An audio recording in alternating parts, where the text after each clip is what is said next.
Junior డాక్టర్లు పాపం వాళ్ళంతటా ఆళ్ళే ఆందోళన విరమించేశారు. High court concern చూపెడితే విరమించేశారు. ఎందుకంటే ఎవ్వడికి పట్ల.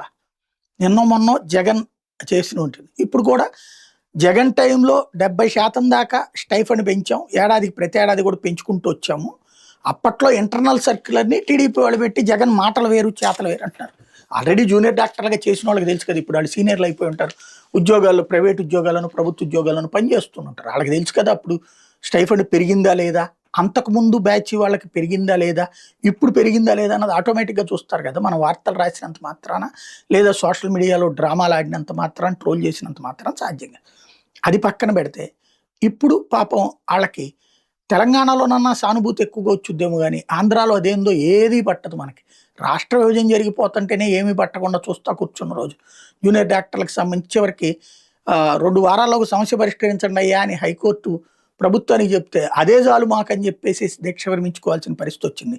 పాపం వాళ్ళని ఎవరు గైడ్ చేశారో తెలీదు.